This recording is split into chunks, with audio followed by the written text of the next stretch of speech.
एक समय की बात है, एक व्यापारी अपनी 3 बेटियों के साथ रहता था। व्यापारी को अपनी तीनों बेटियों से प्यार था।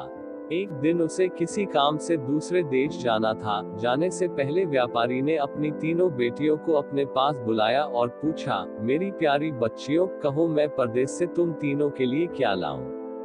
पहली बेटी ने सुंदर कपड़े और दूसरी बेटी ने गहने मंगवाए। तीसरी बेटी, जिसका नाम ब्यूटी था, उसने अपने पिता से कहा कि वह उसके लिए एक गुलाब का फूल ले आए।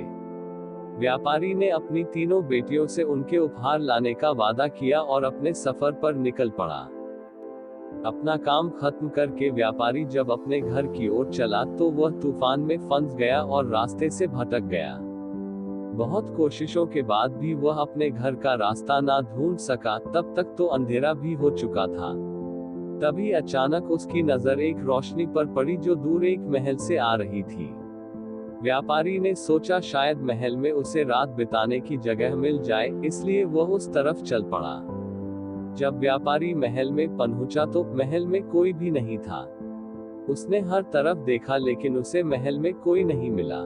आश्चर्य की बात थी कि खाने की मेज पर कई प्रकार के स्वादिष्ट व्यंजन रखे हुए थे, परंतु उन्हें खाने वाला कोई नहीं दिख रहा था।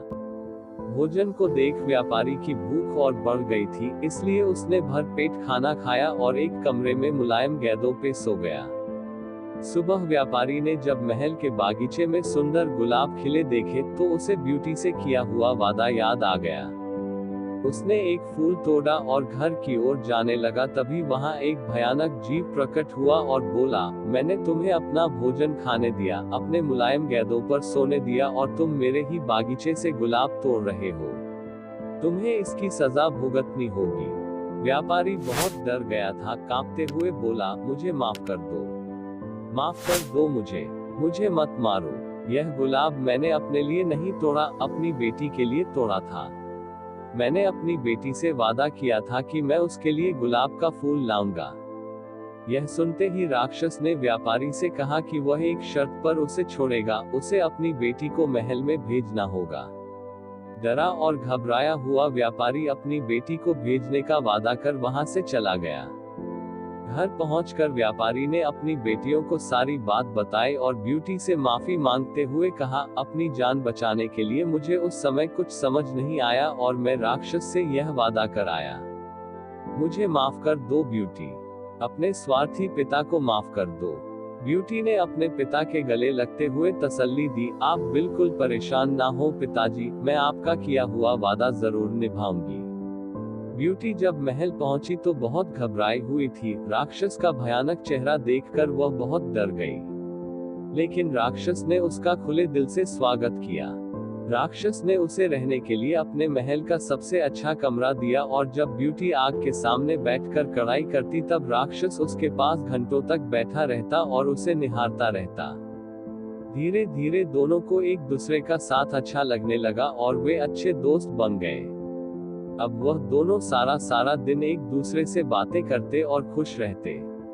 राक्षस को ब्यूटी बहुत अच्छी लगती थी और वह उससे शादी करना चाहता था, लेकिन डरता था कि ब्यूटी एक राक्षस से कभी शादी नहीं करना चाहेगी। बड़ी हिम्मत जुटाकर एक दिन उसने ब्यूटी से अपने दिल की बात कहने का फैसला किया। जब वह ब्यूटी के पास पहुंचा तो देखा कि ब्यूटी अपने पिता को याद करके बहुत उदास है।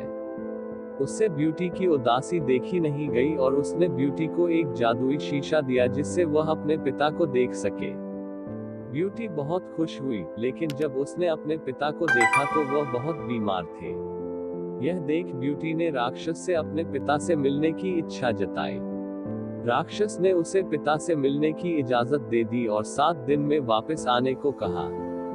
ब्यूटी ने तय समय में आने का वादा किया और अपने घर चली गई। ब्यूटी को सामने देख व्यापारी खुश हो गया और जैसे जैसे उसे पता चला कि राक्षस देखने में भले ही क्रूर हो लेकिन वह दिल का बहुत ही नेक और दयालु है, व्यापारी की सेहत और सुधरती गई। परिवार से मिलने की खुशी में 7 दिन कब निकल गए, ब्यूटी को पता ही नहीं चला। एक दिन ब्यूटी ने सपना देखा कि राक्षस की हालत बहुत खराब है और जल्दी ही मरने वाला है। अगले ही दिन वह महल वापस आ गई और उसने पाया कि राक्षस बगीचे में बेसुध पड़ा हुआ था, जैसे वह मर चुका हो। ब्यूटी उसे देखते ही रो पड़ी, तुम मुझे छोड़कर मत जाओ, मैं तुमसे बहुत प्यार करती हूँ और तुमसे शादी करना चाहती हूँ। मैं अपनी सारी जिंदगी तुम्हारे साथ बिताना चाहती हूँ।